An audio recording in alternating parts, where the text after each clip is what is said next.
¿Para qué? Es algo del futuro, además que sobre todo, ¿quién sabe cómo va a ser? ¿Qué profecía? ¿De qué estamos hablando?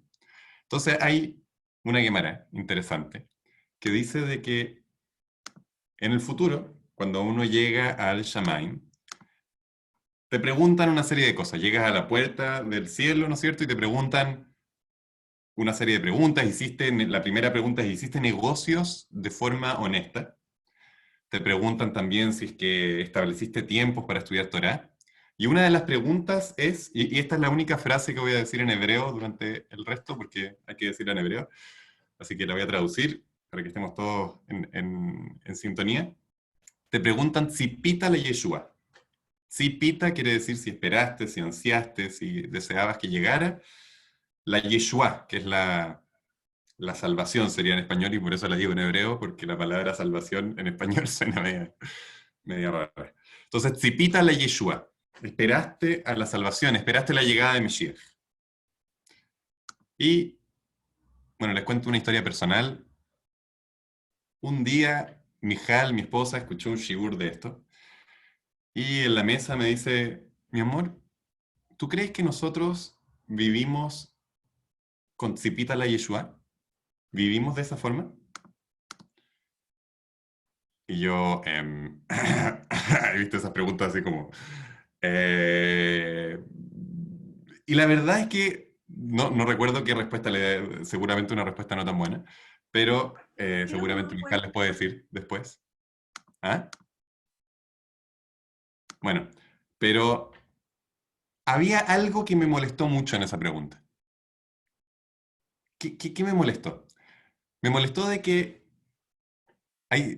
Les cuento una historia que fortalece mi molestia. Hay una historia de un rabino que dicen que vivía Tzipita la Yeshua. ¿Cómo vivía esto de esperar la salvación? Vivía siempre con una maleta lista para que si llegaba el Mesías, comprar un boleto e irse a Israel. La maleta lista, estaba preparado para irse en cualquier momento. ¿Qué es lo que me molesta de eso? Es que es vivir fuera del presente. Estás pensando en el futuro, no estás viviendo. ¿Para qué pensar en lo que va a pasar después? Vive ahora, sé lo mejor que puede ser ahora y ya.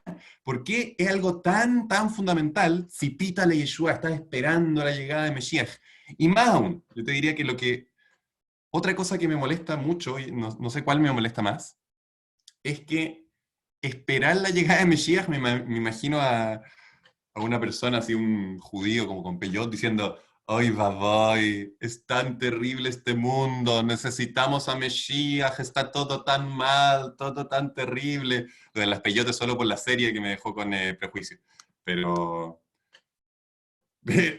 Pero, entonces, ¿por qué tengo que estar pensando que el mundo está tan mal? Tengo mentalidad de víctima, que tengo que estar pensando hoy, el único que nos puede salvar es Mesías. ¡Sálvate tú! ¿Qué es eso de estar esperando la salvación? Me parece es algo, a ver, me da vergüenza pedirles la opinión, porque a lo mejor todos me van a decir, no, a mí no me pasa, en cuyo caso este shiur no tendría tanto sentido. Pero hay alguno de los que tienen la cámara, o los que no tienen la cámara, pueden hacer una reacción que le haya pasado, que sienta algo así similar, como que es rara este concepto de esperar la salvación. Ya, qué bueno. No sé si lo están haciendo para que no me sienta humillado o es de verdad, pero ambas son buenas. Entonces, eso me pasaba a mí. Y por supuesto, cuando hay un concepto que uno no entiende o que te genera este tipo de conflictos, probablemente porque falta estudio.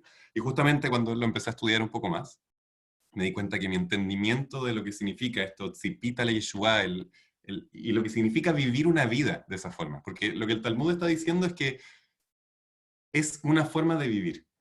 Y yo tenía una visión superficial de lo que significa eso. Y creo que entenderlo más profundo es algo, obviamente, muy importante, algo que nos puede potenciar mucho en vivir la vida y algo que definitivamente creo que no nos saca del presente, que no nos hace vivir vidas de víctimas, sino que le da una potencia tremenda a nuestras vidas. Así que voy a tratar de decirles más o menos algunas de las conclusiones que he sacado con mi estudio. Igual los invito a revisar los textos, a estudiarlo, porque es un tema realmente fascinante y es una de las grandes preguntas con las cuales tenemos que vivir.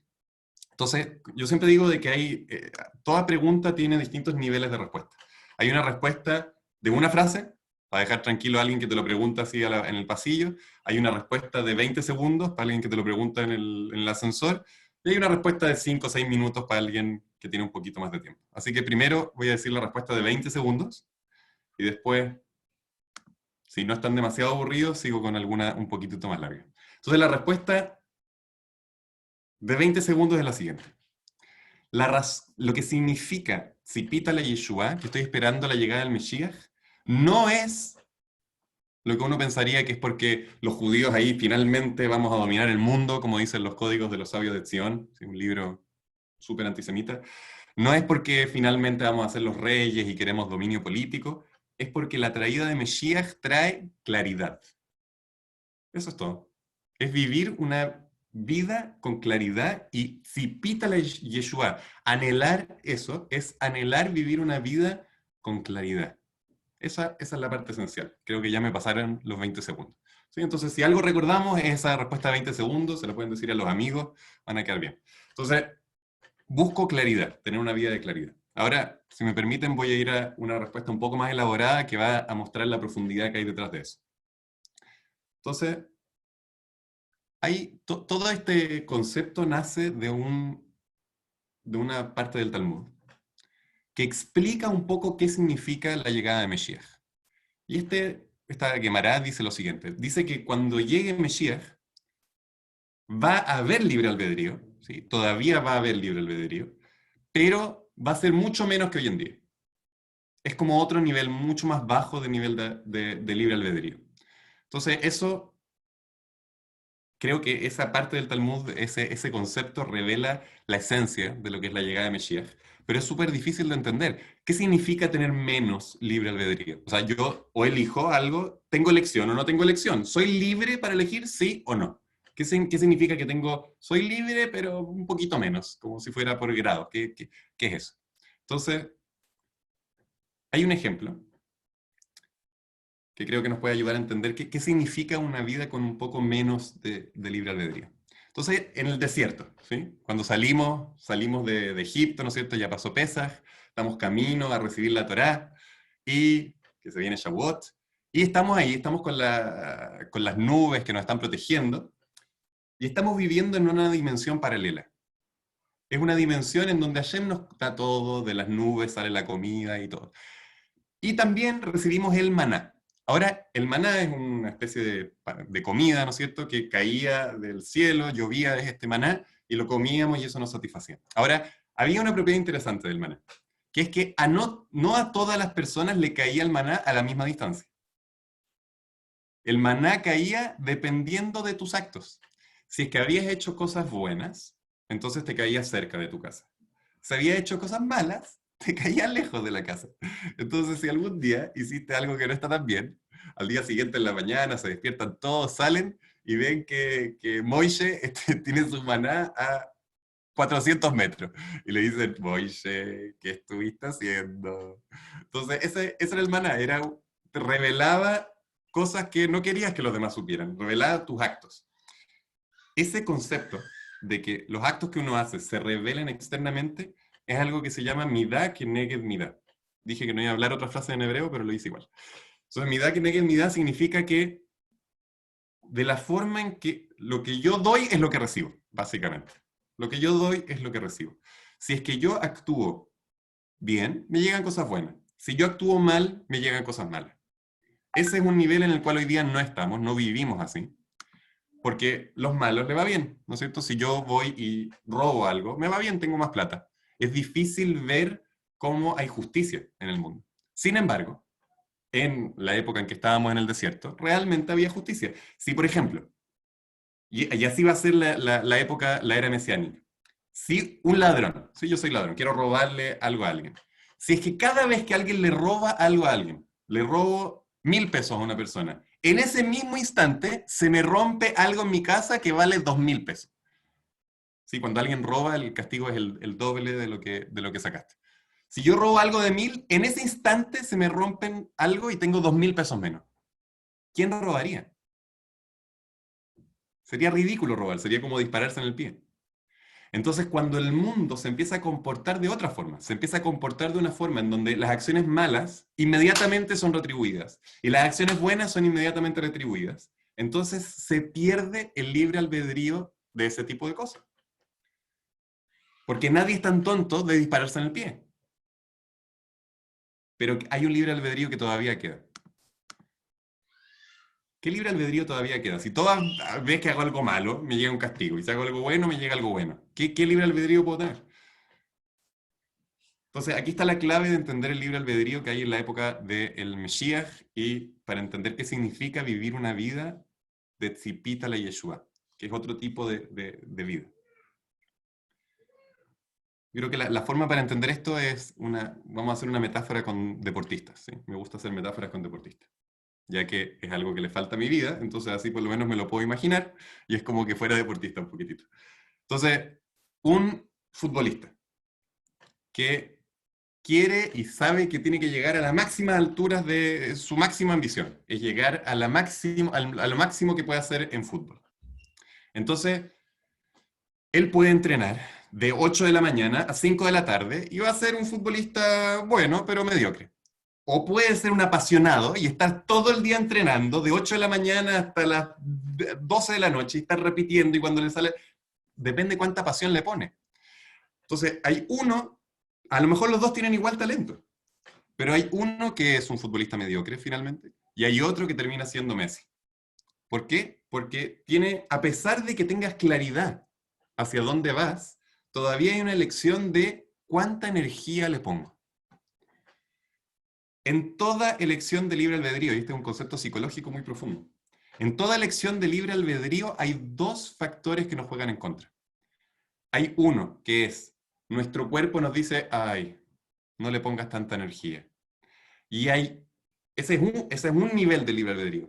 Y hay otro nivel que incluye el anterior, pero aparte me dice, no importa tanto que hagas algo malo.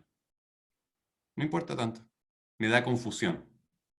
Entonces, el ejemplo sería en el futbolista, por ejemplo, que ahora tiene una crisis existencial. No sabe si quiere ser futbolista o si quiere ser médico. Entonces, una persona que tiene crisis existencial y está jugando fútbol y no sabe si en verdad quiere ser médico, entonces obviamente a esa persona le afecta un montón esa duda, no lo va a dejar entregarse por completo al fútbol, porque siempre está con dudas y dice, quizás esto no es lo mío, quizás no va por aquí.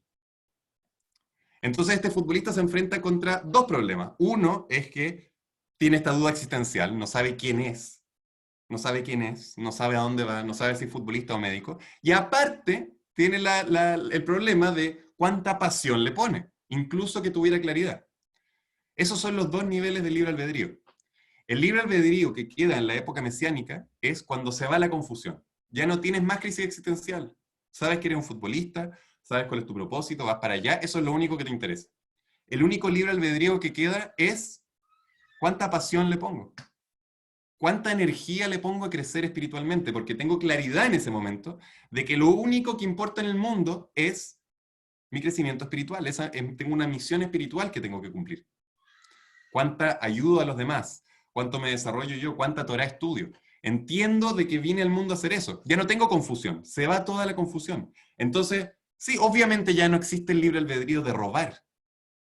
Robar o hacer cosas malas es un libre albedrío que viene de la confusión, de que no entiendo para qué estoy en este mundo, quién soy, no entiendo dónde voy. En la época mesiánica se va ese factor y me queda solamente, ahora todos tenemos claridad absoluta de para qué estamos acá. Entendemos de que no es para ser rico, entendemos que no es para tener honores, es simplemente para crecer espiritualmente. Ahora, ahora viene la parte interesante. Una persona puede en este mundo, en esta vida, vivir como si hubiera llegado Mesías para él. Oye, ¿cómo lo puede hacer? Les cuento una historia jasídica que probablemente es falsa, como casi toda la historia jasídica. Nada contra los hasídicos, me encanta, lo estudio todo el tiempo, pero en general son falsas las historias. Lo siento si les reventé el globito. La historia dice así. Hay un Rav Mendele, no sé si ni siquiera si existió, que dicen que estaba sentado estudiando en su casa y de repente la esposa llegó y le dijo, Méndele, Méndele. Todos los judíos de las historias hablan así. Méndele, Méndele. Dicen en la calle que llegó Mesías. Y Méndele se para de su estudio y dice, a ver, y va, abre la ventana, saca la cabeza y dice, no, no llegó Mesías. ¿Cómo sabe Mendele que no llegó Mesías? Entonces sigue el cuento de que en realidad Mendele llegó a un nivel interno en donde ya había eliminado en su casa, en su interior, eliminó la duda, eliminó ese aspecto de libre albedrío, esa crisis existencial de no sé quién soy. Ya tenía completa claridad para qué estaba en el mundo, qué es lo que estaba haciendo. Entonces, dentro de su casa, él no podía saber si había llegado Mesías o no, porque dentro de su casa ya había llegado Mesías, ya estaba. Lo que tenía que hacer era salir al mundo afuera, oler el mundo y decir, sí, en el mundo todavía hay confusión, en el mundo todavía hay un problema existencial. Por lo tanto, si en el mundo hay un problema existencial, si todavía el mundo no sabe quién es, si todavía el mundo se confunde, eso quiere decir que todavía no llegó Mesías. Más allá de la veracidad de la historia, creo que revela un punto fundamental, que es que la llegada de Mesías no es un evento geopolítico, es una búsqueda interna de claridad. Es una búsqueda de detectar que tenemos dos niveles de libre albedrío. Que tenemos el nivel básico, que es básico del cuerpo del ser humano, que simplemente tiene inercia, que no quiere hacer cosas, que no quiere dar energía, que no quiere entregarse, que quiere hacer lo mínimo posible. Lo mínimo posible. Todos sabemos de que cuando una persona hace, sobre todo los dueños de empresa, que cuando una persona hace un trabajo que no le gusta, que no está motivado, hace lo mínimo, mínimo, mínimo posible. Ese es nuestro cuerpo. Tiende hacia eso. Y siempre tenemos el libre albedrío de hasta qué punto nos esforzamos, cuánta pasión entregamos a lo que hacemos, incluso que sabemos con certeza qué es lo que queremos hacer, cuánta pasión le ponemos. Y hay otro nivel de libre albedrío que es esta confusión. Y todo el trabajo, todo el tzipita la Yeshua que tenemos que anhelar, que tenemos que buscar, que tenemos que descubrir en nuestro interior, es estar ansiosos y deseosos de dejar de tener esta duda existencial. ¿Por qué? Porque yo lo que quiero en el fondo, lo que todo ser humano quiere es desarrollarse, sacar sus talentos a relucir. Somos Messi, ¿no es cierto? En el ejemplo del fútbol. Somos extremadamente talentosos y queremos entrenar y queremos dedicarnos a... Queremos que sea un desafío también, queremos levantarnos a entrenar. Ese nivel de libre albedrío, de esforzarnos, de crecer, nos gusta, queremos eso. Pero una crisis existencial, si Messi no sabe si tiene que ser futbolista o médico, hay un problema. Porque es algo que no es un desafío nomás, es algo que te resta energía, es algo que te quita voluntad, es algo que te aleja de lo que realmente eres, te aleja de alcanzar todo tu potencial. Una persona que vive tzipita la Yeshua le duele esta crisis existencial. No quiere seguir sintiendo de que no sabe quién es. No quiere seguir sintiendo de que a lo mejor tengo que hacer esto en la vida, o a lo mejor esto en la vida, a lo mejor tengo que ganar plata, a lo mejor tengo que crecer en mi carrera, a lo mejor dedicarme a pasarlo bien. Es una batalla interna que solamente te resta. Y uno anhela, debería anhelar, una persona que de verdad siente que tiene este talento interno, a tener claridad. No hay nada que dé más felicidad que tener claridad. Y si la llegada de Mesías trae esa claridad, ¿cómo no la vamos a querer? Zipita la Yeshua tiene dos niveles. Uno, querer la Yeshua, la claridad en mí, y también la claridad en los demás. En los demás la quiero porque obviamente quiero lo mejor para todos los demás. Si es algo tan importante para mí, ¿cómo no voy a querer que los demás lo tengan también? Pero ese es el punto de Zipita la Yeshua. No es tener una maleta guardada solamente para si llega Mesías comprar el ticket. Es algo tan externo eso. Que también si es que eso externo viene de algo interno, puede ser muy bueno. No estoy diciendo que esa práctica sea mala, probablemente el rabino que lo hacía era alguien increíblemente elevado. Pero tiene que nacer de algo interno, de una búsqueda interna de claridad. Si no sufrimos por esta falta de claridad, no estamos viviendo en el nivel, no estamos viviendo vidas de Tzipita le Yeshua. Ahora, ¿por qué me centré tanto en esto? Uno podría pensar de que cuando uno va a hablar de la era mesiánica, podríamos decir un montón de datos muy jugosos de cómo va a ser. Nos imaginamos con la llegada del Mesías, nos imaginamos la guerra de Og y Magog, que probablemente muchos han escuchado, un montón de datos muy cool que pueden, wow, que son muy interesantes. Por ejemplo, que dicen los textos de que la guerra grande antes de la llegada de Mesías va a durar 12 minutos en total. wow, increíble, ¿cómo puede ser? Es increíble que lo escribieran antes de las bombas atómicas esto. Ahora con las bombas atómicas puede dar una imagen de cómo puede llegar a ser. Hay otro texto que dice que van a haber un tercio, en esta gran guerra, un tercio de la humanidad va a morir, un tercio de la humanidad va a quedar herida y un tercio de la humanidad va a sobrevivir. ¡Wow! ¿Por qué no hablamos de estas cosas también? Súper interesante. Bueno, así hay varios datos como de ese tipo que son así, wow, increíble, que a uno le da muchas ganas de saber. Todos esos datos tenemos que saber que en verdad no sabemos si va a ser así o no. No sabemos si va a ser así o no. Todos esos datos son ciertos en algún nivel, en un nivel espiritual, pero no son ciertos literalmente. No quiere decir que un tercio de la población mundial va a morir. Hay una historia, que esta no es una historia real. Hay un rabino que se llama Rabbi Yitzhak, el Honon Spector, uno de los grandes rabinos de la generación pasada, top 10. Y sus alumnos le preguntan al Rab, le dicen, ¿usted, Rab, cree que el Mesías puede llegar hoy? Y Rabbi Yitzhak les dice, sí, sí, ¿por qué no? Seguro que sí. Y los alumnos le dicen, pero hay muchas predicciones de cosas que tienen que pasar antes de que llegue Mesías que no se han cumplido todavía. Entonces, ¿cómo va a llegar? Tienen que pasar, hay un montón de cosas económicas y guerras y se mete el mundo árabe y qué sé yo. Y Ravitzak, el Hanon Inspector, les dice algo que creo que es bueno que todos sepamos. Les dice, miren, solamente cuando llegue Mesías vamos a entender esas predicciones a qué se referían. Solo mirándolas para atrás. Para adelante no sabemos. Puede ser que llegue hoy día y todas esas predicciones entendamos cómo en verdad eran realidad, pero no lo podemos ver adelante. El Rambam dice que lo yeda Adam sheheye at sheheye. No puede saber el hombre cómo va a ser la llegada de Mesías hasta que llegue.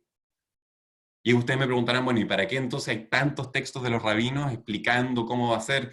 Bueno, esos textos vienen a decir la dimensión espiritual porque tienen un provecho para nosotros hoy, pero no somos fanáticos de ver el futuro y de las profecías y de los códigos de la Torá. Si a alguien le sirve ver los códigos de la Torá para tener más inmunidad, lo que sea, dale, está perfecto, no tengo problema. Pero no somos profetas, no estamos buscando saber cómo va a ser el futuro, numerología. ¿No? Queremos saber cómo actuar hoy, en el presente.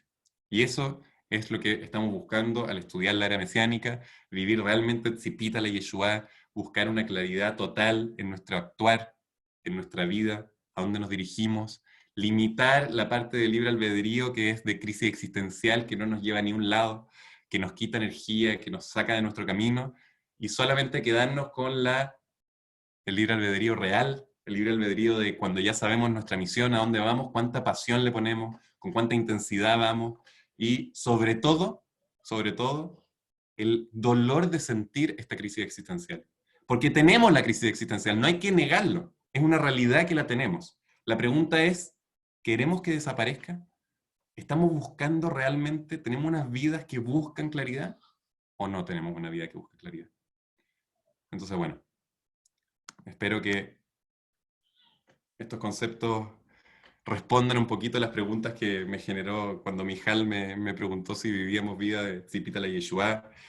Hoy día tratamos de vivir vidas de Tzipita la Yeshua, es difícil, es una constante búsqueda de claridad, constante búsqueda de conocimiento, constante búsqueda de crecimiento. A veces es más duro, a veces es más fácil, pero es nuestra misión, es lo que estamos haciendo, así que con eso termino la charla. Ahora, si hay dudas, preguntas, pueden los micrófonos.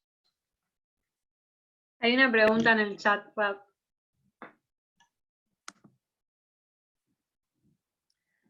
Porque todos los días lo espero, porque se supone que lo que vendrá será aún mejor.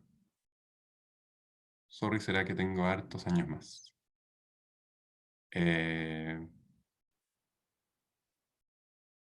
Sí, lo que pasa es que, por supuesto, cuando yo pienso en que va a venir algo mejor después, es muy bueno. Pero no tengo que, ¿por qué es tan importante esperar eso? ¿Por qué no vivir ahora, en presente? Tratar de hacerlo mejor ahora. Si va a venir algo bueno adelante, ok, pero tengo que estar ansioso, tengo que estar esperando. ¿Por qué? ¿Por qué? ¿Por qué no vivir ahora, en el presente, lo máximo que puedo? Si pita la Yeshua, no es algo que nos tiene que sacar de nuestro momento, es algo que nos tiene que potenciar hoy, ahora. Muchas gracias, Ceci.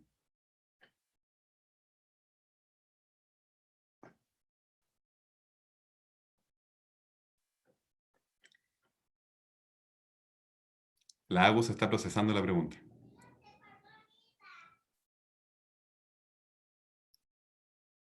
Gracias, Dari. No, es como, me estaba pensando también esto que puso Ceci de otro ángulo interesante, porque, a ver, como que todo el tiempo te dicen tenemos que esperar la llegada del Mashiach, y uno está como esperando que llegue alguien y que de repente, no sé, pase algo en el mundo, y, y creo que eso también le da ansiedad también a uno, como de esperar todo el tiempo algo que no sabemos cuándo va a llegar, y por qué, o sea, ¿por qué estamos esperando tanto eso? Entonces, bueno, nada, comparto esto que decía Ceci. Sí, además, o sea, es un tema que no podemos dejar de lado, no es como, no puede ser un accesorio en nuestras vidas. O sea, si los sabios nos dicen que nos van a preguntar eso cuando lleguemos arriba es porque realmente, o sea, tiene que ser algo importante en nuestra vida. Tiene que ser algo que realmente tome parte. No es solamente decir como, ah, bueno, va a llegar, vamos a estar mejor en algún momento.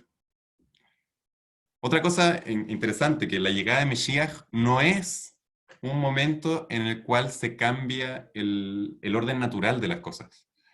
¿Sí? No es que de repente van a empezar a pasar mega milagros y estas cosas que decimos que el ladrón se le rompe algo son cosas internas. Incluso alguien podría, va a ser muy claro, pero son cosas que van a parecer coincidencia, digamos. O sea, hoy día, cuando una persona creyente te dice, mira, me pasó esto, increíble, la mano de Hashem, llega alguien que no cree tanto y le dice, puede que no. Agarra esa claridad y elévala a 20. No es que cambió las leyes de la naturaleza, es que simplemente ahora es mucho más claro que Hashem está manejando las cosas. Entonces el mundo sigue que minhagó olej, el mundo sigue su rumbo tal cual. No es que de repente las aguas están volando y todo es como místico y mágico. Es el mismo mundo, solamente de que no hay guerra, no hay hambruna, no hay robo, no hay violencia, porque ahora ya toda la gente entendió internamente, tiene claridad. Pero más allá de la redención total, también una redención particular, eso es lo que estoy tratando de enfatizar. Tenemos que buscar eso, tenemos que sentir eso y vivir vidas de búsqueda de claridad.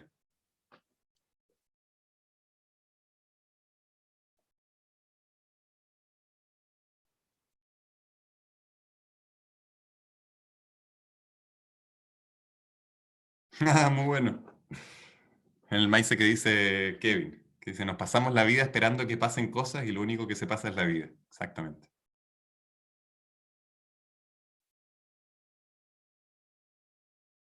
Ahí habilito, creo que había prohibido que se puedan desmutear. Ahora sí. Ahí está. Shlomo, a mí como que siempre me dio miedo decir, bueno, llega el Mesías y decir, ¿será este? Porque ya ves que nos dice, bueno, ya sé que no va a decir eso, nos tiramos todos del techo. ¿Y cómo sé si a este que me está diciendo que es el Mesías le tengo que hacer caso? Entonces, si vos decís que en ese momento va a haber claridad, como que, bueno, se eliminaría ese miedo. Entonces, mi pregunta es, ¿el 100% de la gente va a sentir esa claridad de la que hablas Sí, de vos? nuevo, es una muy buena pregunta. O sea, ¿vamos a estar seguros de que es ese? Como todas las cosas en el judaísmo, hay un manual de instrucciones también. El Rambam trae todas las instrucciones necesarias, todos los pasos que tiene que cumplir Mesías para ser considerado Mesías. De hecho, es interesante, hay gente en la historia del judaísmo que ha cumplido alguno de esos pasos. ¿Sí? Cuando se cumplen ciertas... Hay tres niveles. Alguien normal, hay algo que se llama tener Heskat Mesías. Cuando cumpliste alguno de los pasos, se llama que tienes algo como por decirlo así, candidato a Mesías. Y es un estatus alágico, digamos, de la ley judía. A alguien que cumple ciertas cosas se llama un candidato a Mashiach. Y cuando cumple otro cierto número de requisitos, se considera que es el Mesías, de acuerdo a la halajá. O sea, cuando uno estudia los textos, dice sí, la halajá que nos entregó Hashem dice que esta persona cumple los requerimientos para ser Mesías, punto. Va a ser un tema halágico y ahí se va a saber quién es Mesías. Ahora, en la historia, por ejemplo, Rabbi Akiva, se conoce la historia de Rabbi Akiva, él vivió en la época de una persona que tenía Hezkat Mesías. No llegó a cumplir la halajá de ser Mesías. Se llamaba Bar Kokhba. ¿Sí? Mucha gente piensa que Rabbi Akiva se equivocó. Y dicen, Rabbi Akiva pensaba que Bar Kokhba era Mesías y se equivocó, pobrecito. ¿Viste? Los sabios también se equivocan. Eso es un error. Rabbi Akiva nunca dijo que Bar Kokhba era el Mesías. Rabbi Akiva lo que dijo, y tenía razón, que Bar Kokhba era un Hezkat Mesías. Había cumplido alágicamente ciertos requerimientos para ser candidato a Mesías. Y por lo tanto solamente restaba de que cumpliera los siguientes para ser considerado Mesías. Cuando no pudo cumplir los siguientes, entonces se clarificó que no era Mesías, y con eso fue descartado. Pero Rabbi Akiva se comportó de acuerdo a la ley judía 100%, no fue un error. Que yo sepa, alágicamente, solamente Bar Kokhba, puede ser que haya habido otro, pero no estoy seguro. Elías Wallman pregunta, ¿esperar al Mesías significa esperar una época? Bueno, lo que estamos tratando de decir es de que no. Esperar al Mesías significa esperar un estado de conciencia, esperar claridad, buscar claridad. No es estoy esperando que llegue. De acuerdo a muchas fuentes, el Mesías tiene que llegar antes del año 2240 de la era común. ¿Sí? Estamos ahora en el año 2016, 19 y 16. 19 y si tengo un problemita con los años. 2019 o 20. ¿20? 2020. 2020. Bueno, por ahí, por ahí. Estamos en el año 2020, ¿quedamos? Ya, dejémoslo en el 21, así. ¿21? Ah, lo tengo acá abajo, 20, ya. El año 2020. Entonces, en el año 2020 y en el año 2240 llega Mesías, máximo supuestamente, lo cual quedan 220 años. Ahora, eso no es 100% obvio de que esa es la fecha máxima. Hay muchas fuentes de que indican que es así, pero no tenemos certeza de que sean fuentes literales. Y no estamos esperando esa época histórica. También sí, estamos esperando, pero no en la época, estamos esperando la claridad que eso conlleva. A pesar de que queremos que llegue, qué miedo que llegue, habremos hecho lo suficiente. Queremos más tiempo. Sí, entonces justamente esa es la gracia de la llegada de Mesías. Cuando llega Mesías todavía hay tiempo para seguir creciendo. Es el caso, el ejemplo que di del futbolista, que le sacan la crisis existencial. El Rambam dice por qué todos los grandes sabios de Israel querían que llegara Mesías. ¿Saben por qué? Lo que dice el Rambam. El Rambam dice, los sabios de Israel querían estudiar Torá. Estamos hablando de gente que probablemente dedicaba todo su día a estudiar Torá. Y dicen que querían que llegara Mesías, ¿para qué? Para estudiar más Torá. ¿Cómo puede ser si probablemente esta gente sabemos de que estudiaban 18 horas por día? ¿Qué quiere decir que quieren estudiar más Torá? Entonces es lo mismo que estamos diciendo. Un futbolista que entrena 18 horas por día, pero tiene una crisis existencial y no sabe si quiere ser Messi o si quiere ser Doctor House, entonces no va a entrenar tan bien como alguien que tiene claridad. Entonces los sabios de Israel querían claridad para poder realmente dedicarse y expresar todo su potencial. Entonces, ¿queremos más tiempo? Sí, pero es buenísimo tener tiempo en la época del Mesías también. Increíble, vamos a poder crecer un montón también. Obviamente le quita, si se limita mi libre albedrío, también obviamente se limita un aspecto de mi mérito. O sea, hay algo que se corta ahí. El Maharal dice algo que da un poco de miedo. Dice, en esa época, cuando llegue Mesías, se prohíbe la conversión, ¿sí? No puede haber más conversión. Y no puede haber más teshuvá tampoco. Una persona que es un malvado, que se comportó de forma, como, digamos, un malvado, un rasha, no puede hacer teshuvá en la época del Mesías. Y el Maharal explica algo muy increíble, que obviamente el malo, el ladrón, lo que sea, la persona mala, va a dejar de hacerlo cuando llegue Mesías. Solo que su dejar de hacerlo no se considera una teshuvá, no se considera un arrepentimiento, porque su maldad sigue ahí, solo que ahora ya no tiene posibilidad de... O sea, obviamente lo va a dejar de hacer porque no le conviene, pero sigue siendo el mismo malo de antes. Entonces, cuando llega la época de Mesías, se dice que se corta esa parte del libre albedrío. El Rasha ya no puede convertirse en un tzadik, porque ya no tiene la posibilidad nomás. Pero una persona que más o menos trata de crecer, y que está más o menos en el camino, solo que tiene esta crisis existencial y le está costando, y qué sé yo, la época del Mesías lo va a potenciar un montón. Dice Elena, creo que si llegaría a todos tendremos la certeza. Bueno, sabemos la historia, hay un episodio muy triste en la historia, que es quizás lo han escuchado, el episodio de Shvatai Tzvi.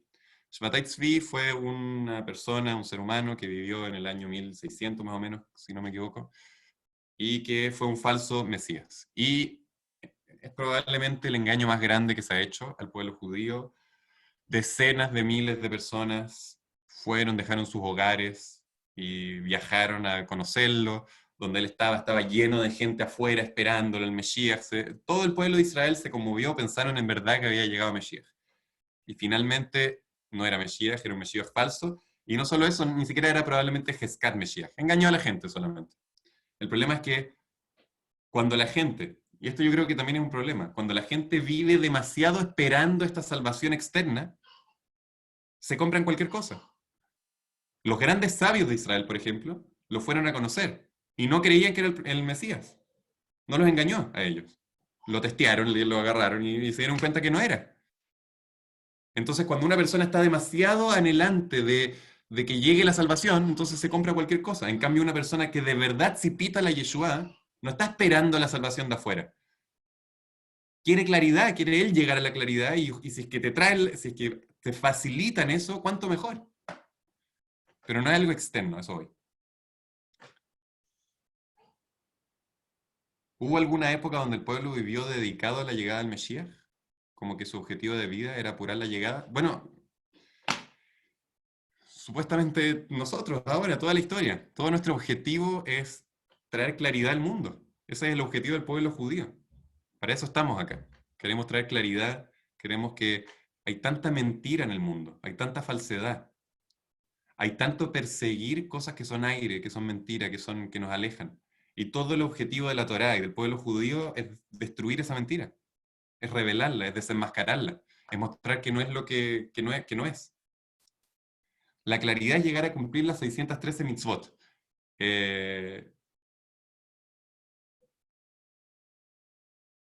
Primero algo técnico.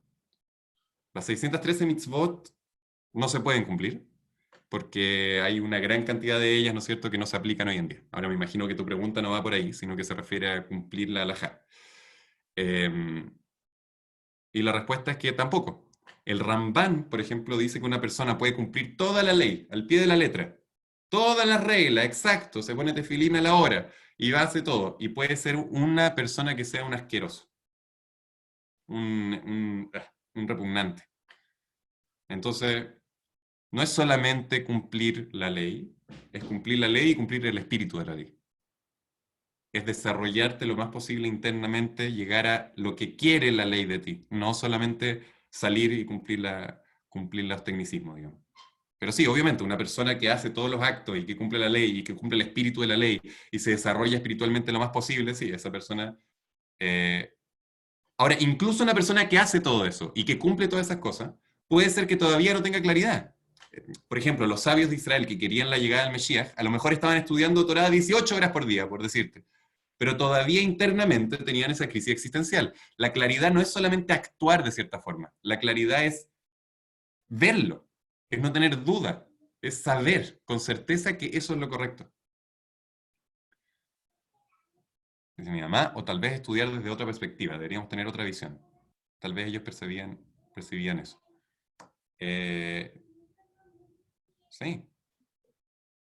O sea, estudiar desde otra visión quiere decir estudiar desde un punto de vista de claridad.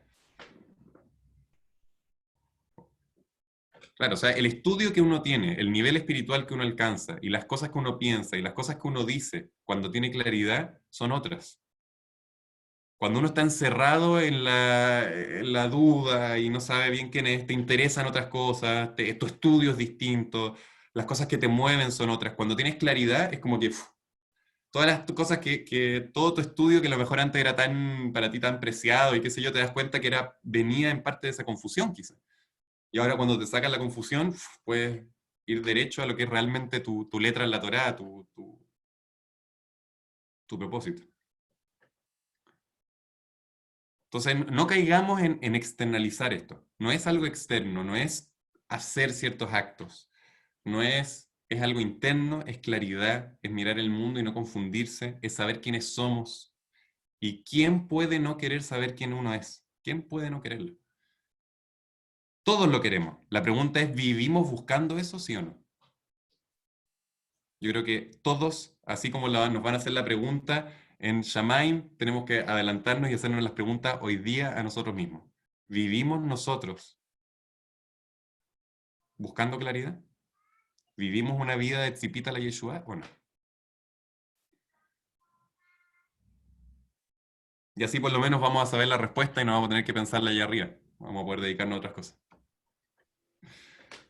Shlomo, una pregunta más. Sí.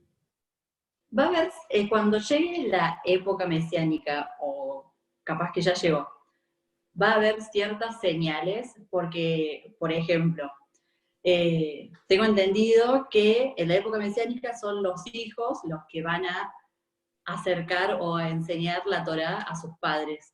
Y no sé si es la gente de la que yo me rodeo o qué, pero conozco muchos hijos que estudian más Torá y llevan más Torá a sus padres y no al revés. Entonces como que eso da la pauta de que capaz que estamos ahora. O sea, hoy en día,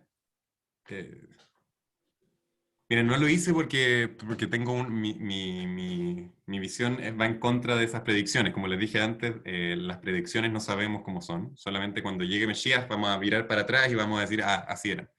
Pero la cantidad de cosas que supuestamente tienen que pasar para que llegue Mesías y que están pasando hoy en día da escalofríos. Realmente da escalofríos. Esa es una. Hay decenas de cosas rarísimas que están pasando hoy en día y que indican que viene Mesías. Junto con eso de que tenemos este plazo hasta 6.000 años, da miedo, realmente. Pero creo que es interesante estudiar esas cosas, pero hay que saber de que son predicciones y que no sabemos realmente. Realmente no sabemos.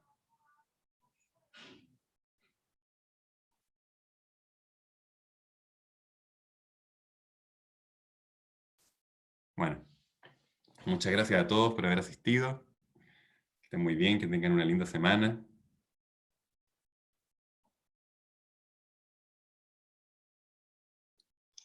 Gracias. Muchas gracias a mis papás que estaban. Mi mamá, papá. Mi suegro también está ahí. Ah, está mi suegro y mi suegra también. También está mi suegra. Toda la familia. Toda la tía. Hola Shlomo, muy bueno el shiur. Muchas Hola, gracias. Sí. Cabo. Que por lo Mijal menos nos a mi dio, familia le gustan. sí, Mijal nos dio un shiur sobre esto. Justo le escribí, Ah, donde estuvimos viendo las predicciones estas y qué es lo que faltaba para que llegue el Mashiach. Muy ah. bueno. Sí, cuando uno ve las coincidencias, de repente empieza a dar un poco de nervio. Como dijo el Kevin, le va a dar algo. Sí, sí, se ponen los pelos de punta un poco.